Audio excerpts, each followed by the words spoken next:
Assalamualaikum warahmatullahi wabarakatuh. Kami dari kelompok 3 akan mempresentasikan mata kuliah Ulumul Hadis mengenai unsur-unsur hadis. Baiklah, di sini saya akan menjelaskan sedikit tentang salah satu unsur hadis, yaitu sanad. Sanad menurut bahasa adalah sesuatu yang dijadikan sandaran, pegangan, dan pedoman. Dalam bidang ilmu hadis, sanad merupakan salah satu neraca untuk menimbang sahih atau dhaifnya suatu hadis. Apabila di dalam sanad terdapat orang yang fasik atau berbuat dusta, atau jika setiap para pembawa berita dalam mata rantai sanad tidak bertemu langsung atau mutasil, maka hadis tersebut dhaif dan tidak dapat dijadikan hujjah. Hadis dinyatakan sahih apabila seorang pembawa sanad merupakan orang yang cakap dan memenuhi persyaratan. Adapun persyaratannya yaitu adil, takwa, tidak fasik, menjaga kehormatan diri, dan memiliki daya ingat yang kredibel. Dan sanadnya bersambung dari satu periwayat kepada periwayat lain, sampai kepada sumber berita pertama, maka hadisnya dinilai sahih. Sanad merupakan unsur yang paling penting dalam hadis, karena hadis sendiri mempunyai dua unsur yang secara integral tidak dapat dipisahkan antara satu dengan yang lain, yaitu matan dan sanad. Sanad memiliki dampak pada kualitas dan kuantitas hadis. Sanad hadis merupakan usaha para ulama untuk membendung gerakan pemalsuan hadis. Mengingat kesahihan sanad hadis merupakan salah satu acuan umum yang mendasar untuk meneliti dan menentukan kualitas suatu hadis. Adapun bagian-bagian penting dari sanad yang diteliti adalah yaitu yang pertama adalah nama perawi hadis yang terlibat dalam periwayatan hadis yang bersangkutan. Kemudian yang kedua yaitu lambang-lambang periwayatan hadis yang telah digunakan oleh masing-masing periwayat dalam meriwayatkan hadis yang bersangkutan. Misalnya sami'tu, akhbaroni, an, dan anna. Kemudian syarat-syarat sanad hadis yang baik adalah yaitu yang pertama, bersambung sanadnya sejak rawi pertama. Yang kemudian penyandaran sanadnya jelas. Yang ketiga, dalam kondisi tertentu penyandaran sanad berbeda-beda. Yang keempat, susunan sanad tidak kacau atau tidak terbalik. Yang kelima, keadaan dan sifat rawi harus jelas, termasuk di sini adalah keadilan dan kedobitannya. Kemudian yang keenam, keaslian rawi pada sanad hadis terjamin. Pemahaman yang baik terhadap sanad serta hal-hal yang berkaitan dengannya bisa dijadikan acuan utama dalam meneliti maupun mempelajari hadis dan mengetahui kualitas suatu hadis. Apabila suatu hadis memiliki sanad yang tidak kuat, maka hadis tersebut tidak bisa dijadikan dalil-dalil dalam hukum Islam.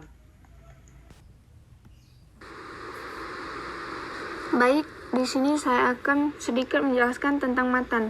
Matan atau al-matan menurut bahasa adalah mayartafa'a min al-ardi atau tanah yang meninggi, sedangkan menurut istilah adalah kalimat tempat berakhirnya sanad. Matan hadis adalah pembicaraan atau materi berita yang terdapat di dalam sanad terakhir, baik isinya itu berupa sabda Rasulullah, ungkapan sahabat tentang Rasulullah, ataupun tabi'in yang menceritakan tentang perbuatan sahabat atau nabi. Ringkasnya, matan itu adalah isi dari teks hadis tersebut. Seluruh matan hadis berkait erat dengan sanadnya. Keduanya merupakan satu kesatuan yang tidak dapat dipisahkan. Keberadaannya ditentukan oleh satu sama lainnya. Keduanya memiliki hubungan organis dalam periwayatan hadis. Periwayatan matan hadis dapat dilakukan dengan dua cara, yaitu yang pertama, riwayat bil al-lafzi adalah menyampaikan kembali kata-kata Nabi dengan redaksi kalimat yang sama dengan apa yang disabdakan Nabi. Dengan periwayatan ini, maka tidak ada perbedaan antara perawi satu dengan perawi lainnya dalam menyampaikan hadis Nabi. Yang kedua, riwayat bil al-makna, periwayatan dengan makna yang terkandung dalam hadis namun redaksinya berbeda dengan yang diucapkan Nabi. Kedua cara inilah yang menimbulkan perbedaan kandungan matan hadis.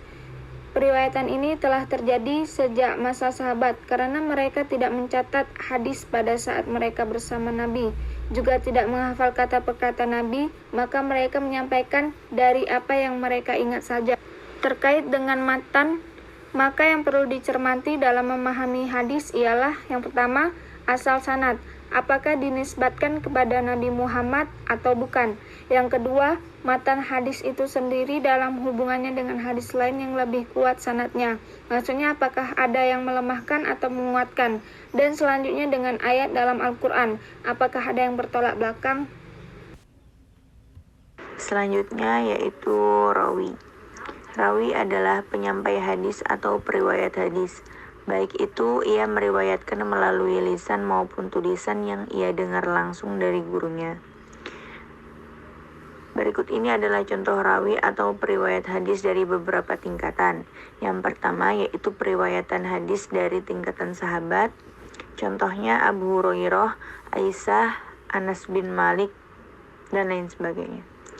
Yang kedua, periwayat hadis dari tingkatan tabi'in, yaitu contohnya Umayyah bin Abdullah bin Khalid dan Sa'id bin Al-Musayyab. Yang ketiga yaitu periwayat hadis dari tingkatan mudawwin. Contohnya yaitu Imam Bukhari, Imam Muslim, Imam An-Nasai, dan Imam Ahmad. Rawi yaitu orang yang memindahkan hadis dari seorang guru kepada orang lain atau membukukannya ke dalam suatu kitab hadis. Rawi pertama adalah para sahabat dan rawi terakhir adalah orang yang membukukannya seperti Imam Bukhari, Imam Muslim, dan Imam Ahmad. Suatu hadis yang telah sampai kepada kita dalam bentuknya yang sudah ditadwin atau terkodifikasikan dalam buku-buku hadis melalui beberapa rawi dan sanad. Rawi terakhir hadis yang termaksud ada dalam Sahih Bukhari atau dalam Sahih Muslim ialah Imam Bukhari atau Imam Muslim. Seorang penyusun atau pengarang bila hendak menguatkan suatu hadis yang ditahrijkan dari suatu kitab hadis, pada umumnya membubuhkan nama rawi pada akhir matan hadisnya. Baik, di sini saya akan menjelaskan contoh sanad, matan, dan rawi. Seperti dalam hadis Rasulullah SAW, Haddasana Abdullah bin Muhammad al-Musnadi, Qala haddasana Abu Rahil Harami bin Umarah, Qala haddasana Syu'bah an Waqid bin Muhammad, Qala sami'tu Abi yuhaddits an Ibni Umar anna Rasulullah sallallahu alaihi wasallam qala.